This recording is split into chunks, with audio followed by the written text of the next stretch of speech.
Its vitals are dropping. I need to stabilize it. Do what you can. We need it alive. It's fighting. Just hold on.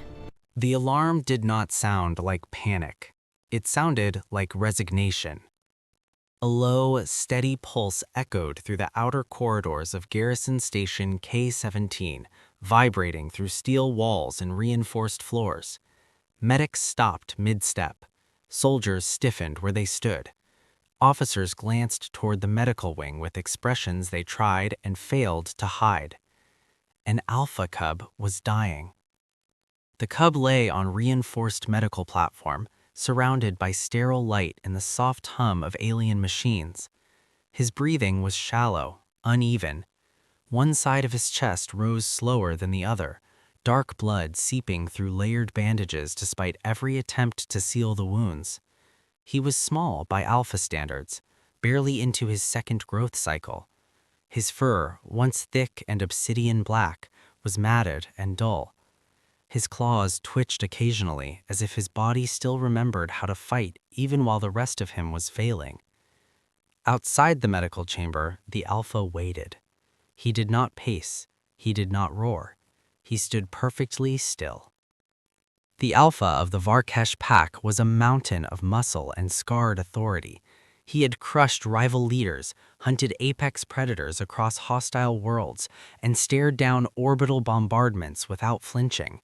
Entire colonies had surrendered rather than face his judgment.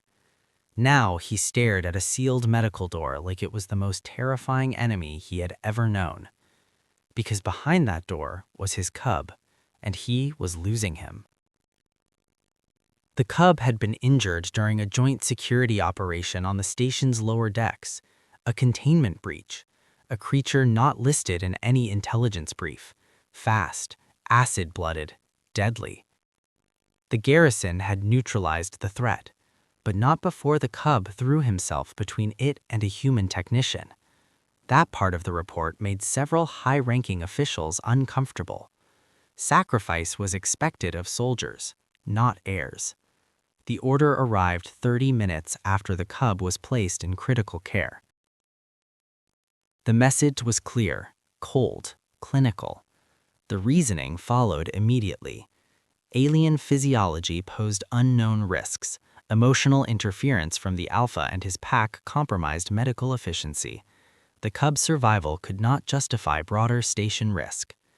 It was signed by Central Command. Colonel Harris, commanding officer of K-17, read the message twice, then a third time. He looked up at the security chief. "They want us to take him away from the alpha." The chief didn't answer immediately. He glanced toward the medical wing where the alpha still stood unmoving, eyes locked on the sealed door. "That's about idea," he said finally. Orders were orders, but everyone on K-17 knew one thing. You did not take a cub from an alpha. The medics worked relentlessly. Human hands, alien instruments, experimental cross-species protocols pushed to their limits. Every few minutes, a monitor tone shifted slightly, and every time it did, the alpha's claws dug deeper into the deck plating. He did not understand the machines, but he understood time, and time was running out. When the isolation team arrived, 4 soldiers in sealed hazard suits, the alpha turned slowly. The air changed. Every predator instinct in the station screamed at once. The alpha did not bare his fangs. He did not growl. His silence was far worse. The lead medic stepped forward, voice tight. "Alpha, we are trying to save him." The alpha's gaze never left the soldiers. "They will take him where I cannot follow. He will die alone." "That's not," the medic began. The alpha took one step forward. The floor creaked. Across the station, soldiers felt it. Not physically, but instinctively. The same feeling that told prey when a storm was coming. Colonel Harris arrived seconds later, flanked by officers. "Stand down, the isolation team," he ordered. The soldiers hesitated. Central Command's order blinked red on their HUDs. So did the medical readout from the Cub's chamber. Critical, declining, minutes left. Harris made a decision that would end his career or his life. "Lock down the medical wing," he said. "No transfers, no isolation." "Sir," an officer whispered, "that's direct insubordination." Harris nodded. "I know." The Alpha turned his head slightly, just enough to acknowledge him. "You choose loyalty," the Alpha said. Harris swallowed. "We choose what's right." Central Command did not stay silent for long. Orders escalated, threats followed, relief forces were mentioned, consequences spelled out in cold bureaucratic language. No one moved. The garrison did not riot, they did not shout, they simply stayed. Soldiers formed an unspoken perimeter around the medical wing. Medics refused to disengage life support systems.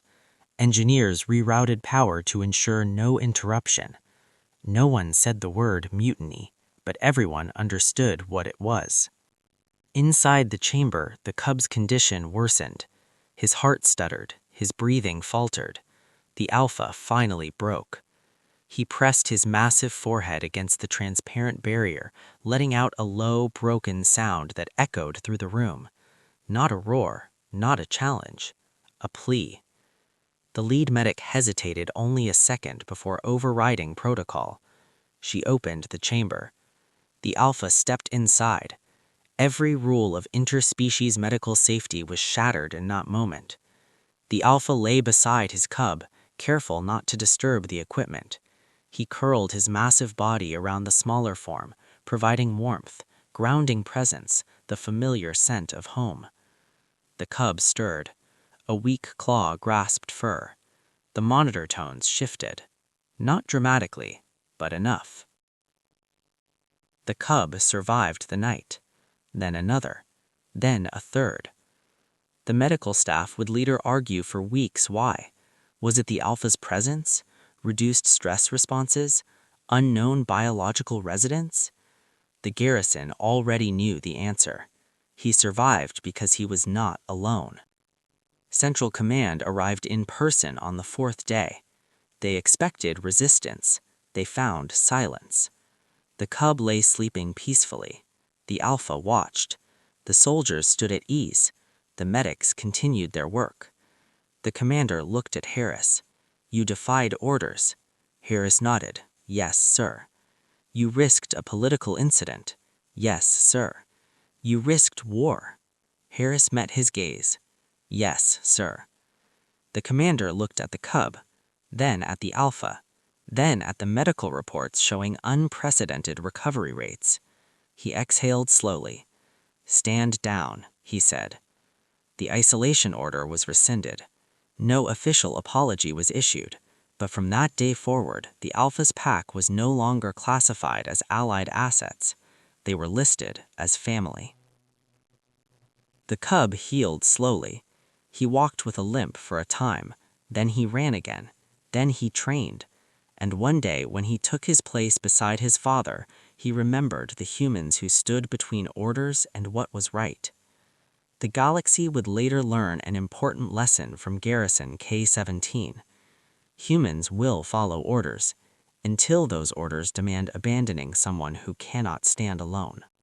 Then they choose loyalty. And that choice terrifies everyone.